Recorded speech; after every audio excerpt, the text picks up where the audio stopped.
So hello everybody. Time to check in again with the midweek chat. It is May 13th, a Wednesday. We just finished a book club discussion on Zoom downstairs. So that always energizes me. Good group of people. Anybody's always welcome to do that, to join in. If you don't know how, give me a call and I'll try to send you a link. I had a shot this week because I needed to get a part 2 of a shingles vaccine. And I got a little sick in January when I had it, so I knew what was happening. So on Monday noon, I got my second shingles shot, and by Friday midnight, I had a fever and chills, and I was just in bed like this, And thankfully, I knew it was from the inoculation, because they actually discouraged getting that because it has COVID-like symptoms, but no trouble breathing or anything like that. But sometimes it helps you be compassionate and develop some empathy for others when we're hurting a little bit. So in that night of distress that I had Monday night, trying to shake off the chickenpox vaccine that I received, I took that to prayer a bit and remembered, the suffering of so many people with this disease. So we all keep that in our hearts these days, right? We met with Pastoral Council on Tuesday, and it was a good meeting.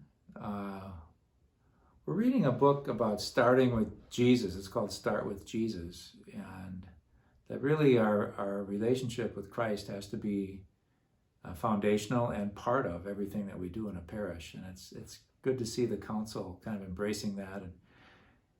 And of course, we talked about the COVID situation and different comments. How do we move forward? I've heard that people say, parishes will either be better or worse after all this is over, but not the same. And so we want to talk about how we're going to be stronger, not weaker as a parish. One person said that she really fears that a lot of what she's come to so enjoy about our liturgies at St. James might not be available anymore. Like to be able to touch and hold hands at the Our Father, the sign of peace, and to receive the blessed precious blood from the cup at communion time. We don't know what the guidelines will be on all that. But it was kind of a sober check-in with everybody about those kind of things. Then another person said, that he thought that the love of Jesus is so core to what goes on in the parish and the people of St. James that he's sure that will see us through and make us stronger in the end. So it was a beautiful, beautiful thought as we closed our meeting on Tuesday. We had a funeral today for Barbara Vink. We have one tomorrow for Sally LaRose. Darlene Faulkner died over the weekend, and her funeral is scheduled for the 5th. You might be wondering how we deal with a funeral. All kinds of different ways. So today, it was just Barbara and her husband Jerry and their children and a couple in-laws, but it was under the limit of 10. And the funeral home was able to stream that service, and so I think 18 people were following on the internet, and it'll be available to watch online for them. And I think, as they said, it's not the way you kind of want to have a funeral, but it was prayerful, and it was a good thing. So that's one way to do it, just to have a funeral, but limit the people. Another way that we've done is just to have kind of a souped up rite of committal at the cemetery. So foregoing the Mass itself but having a ceremony at the cemetery that has some of the prayers that you'd have at a funeral Mass included in it, commending the soul to God and remembering that person's baptism. So that's another way. Some people are just choosing to delay the whole thing. The person who died was cremated, ashes just kind of held until another day when we can have the funeral mass and the lunch and all that. Well, we don't know when that is, and the church does recommend that we not hang on to physical remains very long, but that they should be interred. And I think there's wisdom in that, So these are the, who would guess we'd be trying to think through all of these things, right? But we were working through them prayerfully and lovingly as we go ahead.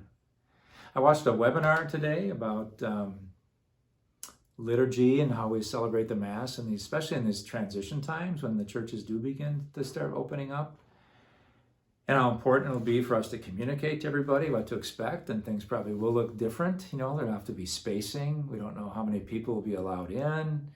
We don't know if we'll kind of rope off every other pew or every third pew.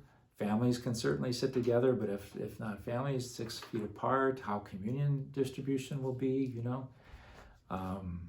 I won't be encouraging I will discourage communion on the tongue, because that's kind of just not the most hygienic way, especially for people behind you. They talked about if that happens, that the communion distributor should have the sanitizer on hand in case there's any contact. So, all these things. They talked about having a table between me and you when you come for communion, and the table would have the sanitizer on it just in case there was contact, even with the hand. So we want to be careful. I'm sure some of you think, oh boy, we're going way overboard, but I just as soon not infect anybody. And I think most people have that desire as well. Today at the funeral, we handled it by, I shook out, I counted how many people would be receiving communion, and then I shook out from the ciborium in the tabernacle 6 hosts, and so I didn't touch them, and then I put a cloth over it and lit a candle, put it next to it by the tabernacle, and then at communion time, those 6 people went and received communion that way with previously consecrated hosts. It's not ideal, but it seemed to work. Well, what else did they say? Some dioceses have opened up in the United States for Mass in certain areas, and they have not seen this surge. Like, how are we going to limit people? I think people are still cautious, and so it may not be that there will be this big crowd of people. We have to limit it to 100 people or 50 people, or how many reserved spots. There's been talk about online reservations, or having A through G go to the Saturday Mass and G through F, that kind of thing. We'll certainly communicate all that clearly when we get more directives and think through how to apply the directives from our diocese to our parish at St. James. But these are the things we're working through. And I liked how they ended that webinar. It said, we work, everybody will have kind of different desires and different ideas, and to remember, especially in these stressful times, to work through these issues with love and with charity. We're all about reflecting God's love in the world, and that's why parishes exist, to encourage us to receive God's love and be loving people in the world. And so we sure don't want to lose that sense of charity as we're working through these challenges with all the fears and the stress and everything that is part of that, right? I ran into Mike Henry at the post office this week. He's the Chippewa Valley Street Ministry fella. He helps the poorest of the poor in our community. Food, clothes, those kind of things. He often is across the street from our Sojourner House homeless shelter, and they could use donations. A lot of people could. I said, have donations gone up? He said, no, and it's though the needs are rising. So that'd be Chippewa Valley Street Ministry. I told him I'd give him a plug somehow. So this is that plug. I wrote about it in the bulletin a little bit too. The Eau Claire Interfaith community is having a online prayer. It's like 2-3 times a year they have a prayer where different faiths lead a segment reflecting their. I'm actually in this one. I'm in the video. I sing that Michael Jonkas song, Shelter Me. So that'll be a week from tonight. So Wednesday, May 20th. You just have to look it up, and it's on their website. So Interfaith Eau Claire, if you Google that, you should be able to get to their website if you want to enjoy that interfaith prayer. What else do we have going on here?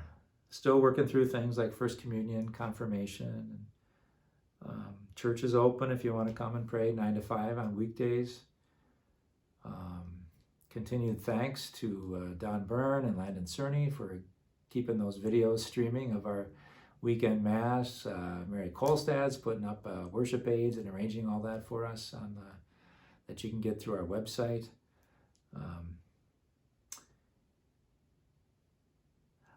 Just one idea, I was just thinking in terms of coping with the stress. There was a mystical writer from, I think, in the 1300s, anonymous, and he wrote this book called The Cloud of Unknowing. And I've never read it. I've just read about it. I should read it. But I love the title, if anything, The Cloud of Unknowing. And it's a way, a lot of our prayer is focused on, asking Mary for assistance or comfort, or asking Jesus, or thanking either, people, or having a real specific focus. There's another kind of prayer, which is they call more contemplation or contemplative prayer, that these might be good times for. It's kind of entering that cloud of unknowing, where you don't try real hard to make your thoughts cease, but you don't worry about this specific intention or that. You just kind of be present to the presence of God. Maybe set the timer on your phone or on an alarm clock for maybe initially 10 minutes and work up to maybe 20 minutes, a half hour. Where you just breathe and you're just, I don't have all the answers to this. I don't know what the next day is going to bring. This is hard, but I'm just going to be with the God whom I know loves me. And just rest and let him love me. Or let Mary's consolation, let her love me. So you might try that. I like that kind of prayer. And then my thought for the day is, we don't get very far in the spiritual life or life in general by wishing that things are other than they are. We can certainly dream and hope that bad things change to good things. But we can't change the facts of what is the reality in front of us. And so to ask the Lord every day, I see the world as it is. Help me see the truth of the world as it is. And help me, respond as faithfully as I can with the challenges of the day. And do help me to see the blessings of every day, because they are present. I'd be curious if you would do me a favor. Also, I've always announced the deaths. If anybody would tell me some babies that are being born, I'd love to tell you who's having babies. So tell me that. And also just in your reflections about the meaning of these times and how it's affected your faith. If you'd shoot me an email or leave a voicemail, or maybe I'll be in my office. I'd love to hear that. I'd love to report some of that during these chats too, some of the what's going on in the faith life of our people. So I got a couple Mary icons. We had our book club is on the icons of Mary, and I just wanted to show you two more icons just to kind of end probably my Mary icon time. I'll lift this up very carefully. And okay. So this one, I'll get this light off. It's beautiful, right? Pretty evocative. Look at Jesus' hands, just kind of reaching out to her. One on Mary's head, one on Mary's shoulder. And it's very tender, cheek to cheek, right? I thought of something, or I read something earlier today that really touched me about that. It's like, on the obvious level, Jesus loves his mother, On another level, it's like Jesus as God loves Mary's love of God. He recognizes how dedicated Mary is to God, and her, do unto me as you would do. And he's just kind of, rejoicing that his mother loves God so much. If you've ever felt affection because you see someone's faith, but I certainly have often at St. James here. And I see that there. You could, typically icons don't want to show Jesus like as a desperate person reaching out for help, because he's the Son of God. But maybe there's a little of that in there. There is a little of that actually in this one. This next one here is maybe one that you've seen before. I took this photo of this icon when I was on retreat last January in Oconomowoc at a Redemptorist Retreat Center. It's a pretty famous icon. It's called Our Lady of Perpetual Help. And I just sat with this like every day for quite a while and kind of kept looking at it. It's a little different in style. So you see the crowns on Mary and on Jesus, crowns on their heads. Those crowns were added to the original icon by someone at the Vatican, I suppose the Pope, because the original icon was known for prayer toward it was a catalyst for miracles to happen and miracles of healing and help.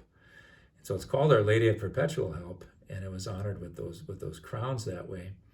You see, it's all, sometimes I think the Orthodox call it Our Lady, or I forget what they called it, but it was something about the icon of the Passion, or Our Lady of the Passion, something like that. Because you see these angels, I think usually identified as Michael and Gabriel. There's the Greek names up there for them. I can't figure out exactly what they are, but the one on the left is holding the instruments of the Passion, like the spear and the hyssop sponge, and the one on the right has the cross itself, right?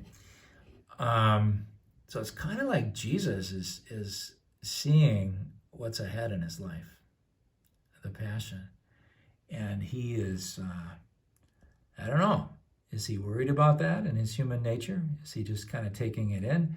And then check out his feet. I've heard different things about that. I've heard, the one is that the sandals off his, is it his right foot there, that the sandals flying off of? That it's meant that he's divine, that he's not really on this earth totally, because he has a divine quality. And then the left one is firmly on his foot, that he is also fully human. It'd be an interesting way to express that. Another thing I've heard is that Jesus sees this future of his that'll include death on a cross, is a little bit terrified by that, and leaps into his mother's arms. And in the leap, one of the sandals comes off. Interesting, right? So, for times when we're fearful, when we're worried about things, we can take comfort and inspiration on the Mother of God who holds us. And of course, Jesus who cares for us. Even as we contemplate suffering and death, we are held securely by all the love in heaven. God bless you, everybody. Peace.